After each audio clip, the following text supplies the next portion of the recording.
उत्तराखंड राज्य के चमोली जिले में स्थित भगवान शिव का रुद्रनाथ मंदिर।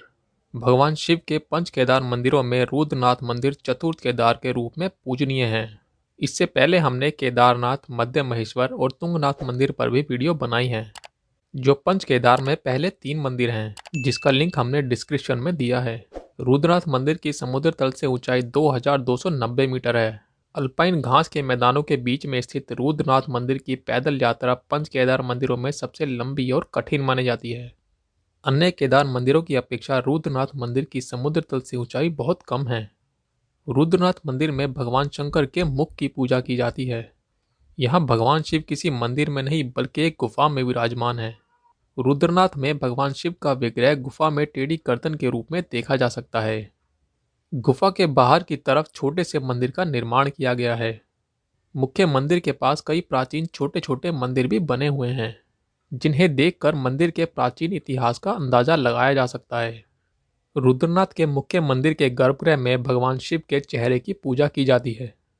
यहाँ पर भगवान शिव के नीलकंठ स्वरूप की भी पूजा की जाती है। कुछ लोग रुद्रनाथ को नीलकंठ महादेव भी बुलाते हैं। सर्दियों के मौसम में यहाँ बहुत ज़्यादा बर्फबारी होती है, जिसकी वजह से रुद्रनाथ तक पैदल पहुँचना बहुत ज़्यादा मुश्किल हो जाता है। इसी वजह से सर्दियों के मौसम में रुद्रनाथ के कपाट बंद कर दिए जाते हैं। सर्दियों के मौसम में रुद्रनाथ की पालकी गोपेश्वर के गोपीनाथ मंदिर में ले जाई जाती है। पूरे सर्दियों के मौसम में 6 महीने के लिए रुद्रनाथ की पूजा गोपीनाथ मंदिर में की जाती है। गर्मियों के मौसम में रुद्रनाथ की पालकी को दोबारा मंदिर ले जाया जाता है, तो डोली लियोती, बुग्याल और पानार के रास्ते से होती हुई पितृगृह पहुंचती है। पितृगृह में पितरों की पूजा करने के बाद डोली डलबानी मैदान को पार करती हुई अंत में रुद्रनाथ मंदिर पहुंचती है। जब डोली रुद्रनाथ मंदिर पहुंच जाती है तो मंदिर में सबसे पहले वन देवी की पूजा की जाती है। ऐसा माना जाता है कि वन देवी इस मंदिर और आसपास के क्षेत्र की रक्षा करती है। रुद्रनाथ मंदिर में हिंदू पंचांग के अनुसार श्रावण पूर्णिमा जुलाई से अगस्त के समय में यहाँ विशाल मेले का आयोजन भी किया जाता है। यह वार्षिक मेला अधिकांश रक्षाबंधन के समय आता है। हर वर्ष पंचांग देखकर अक्षय तृतीया के समय शुभ मुहूर्त में रुद्रनाथ मंदिर की पालकी को दोबारा रुद्रनाथ मंदिर में ले जाया जाता है। उसके बाद रुद्रनाथ मंदिर के कपाट श्रद्धालुओं के लिए खोल दिए जाते हैं। रुद्रनाथ मंदिर से कई किलोमीटर की दूरी पर कई प्राचीन और पवित्र जलकुंड भी बने हुए हैं। इन जलकुंडों में चंद्रकुंड, मनकुंड, सूर्यकुंड और ताराकुंड प्रमुख हैं। मंदिर से हिमालय की प्रमुख पर्वत श्रृंखला भी दिखाई देती है, जिनमें हाथी पर्वत, देवस्थान, नंदा देवी, नंदा घुंटी और त्रिशूल जैसी पर्वत श्रेणी शामिल हैं। मंदिर के पास में ही वैतरणी नदी बहती है। वैतरणी नदी को बैतरणी नदी और रुद्रा गंगा के नाम से भी बुलाया जाता है। वैतरणी नदी में रुद्रनाथ की पत्थर से बनी हुई एक मूर्ति भी स्थापित की गई है। इस नदी को स्थानीय निवासी मोक्ष की नदी के नाम से भी जानते हैं। स्थानीय निवासियों में ऐसा विश्वास है कि मृत आत्मा की नदी इस नदी से होते हुए दूसरी दुनिया पहुंचती है। कल्पेश्वर मंदिर गढ़वाल के चमोली जिले उम्रगम घाटी, उत्तराखंड, भारत में स्थित है। कल्पेश्वर मंदिर पंच केदारों में से एक है तथा पंच केदारों में इसका 5वां नंबर है। समुद्र तल से इस मंदिर की ऊंचाई 2200 मीटर है। कल्पेश्वर मंदिर उत्तराखंड के सभी महत्वपूर्ण तीर्थों में से एक है। ये मंदिर प्रकृति की समस्त सौंदर्य को अपने में समाये हुए दिव्य हिमालय के पर्वत श्रृंखला के मध्य में स्थित है। जब भीम ने महादेव को बैल के रूप में पकड़ा तो कल्पेश्वर मंदिर में भगवान शिव की जटाएं प्रकट हुई थी।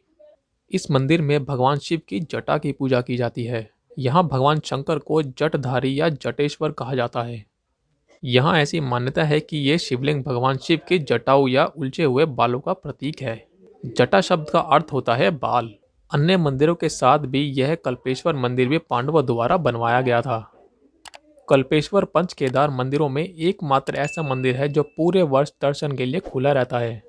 यह मंदिर भगवान शिव को समर्पित एक छोटा सा मंदिर है। इस मंदिर तक पहुंचने के लिए भक्तों को एक गुफा से होकर गुजरना पड़ता है। यह मंदिर अलकनंदा और कल्पगंगा नदियों के संगम पर विराजमान है। यहाँ कोई बहुत बड़ा या भव्य मंदिर नहीं बल्कि प्राकृतिक गुफा के तौर पर एक छोटे से आकार का कक्ष है, जिसमें भगवान शिव की उन दिव्य जटाओं की पूजा होती है। इन जटाओं के अलावा इस गुफा में एक दिव्य स्वयंभू शिवलिंग भी है। इसी पूजा स्थल में लगा हुआ एक छोटा सा अमृत कुंड भी है, जिसमें भगवान शिव की इन विशाल आकार की जटाओं से बूंद बूंद जल टपकता रहता है। अमृत कुंड के इसी जल से भगवान कल्पेश्वर का जलाभिषेक किया जाता है। कल्पेश्वर मंदिर के शिवलिंग को अनादिनाथ कल्पेश्वर के नाम से भी जाना जाता है। इन जटाओं के पास प्राचीन काल में स्थापित पांचों पांडवों की छोटी छोटी प्रतिमाओं के भी दर्शन हो जाते हैं। इन प्रतिमाओं के पास उनके शस्त्र भी रखे हुए हैं। इनके अलावा पास में हनुमान, भगवान गणेश, माता पार्वती और नंदी जी के भी दर्शन हो जाते हैं। कल्पेश्वर केदार के विषय में पौराणिक तथ्यों में पता चलता है।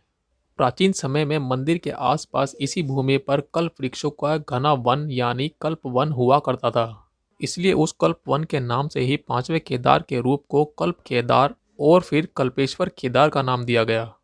शिव पुराण में उल्लेख है कि ऋषि दुर्वासा ने इसी स्थान पर कल्प वृक्ष के नीचे बैठकर तपस्या की थी।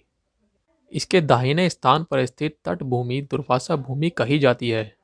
कल्पेश्वर मंदिर के निकट एक पानी का कुंड स्थित है, जिसे कलेवर कुंड के नाम से जाना जाता है। इस कुंड का पानी बिल्कुल साफ और शुद्ध होता है। ऐसा माना जाता है कि इस कुंड के पानी को पीने से शारीरिक रोग दूर हो जाते हैं, तन पवित्र और मन निर्मल हो जाता है। इसलिए जो भी श्रद्धालु यहाँ आते हैं वो कलेवर कुंड का जल अवश्य पीते हैं। साधु संत इस पवित्र जल का उपयोग भगवान शिव को अर्घ्य देने के लिए करते हैं।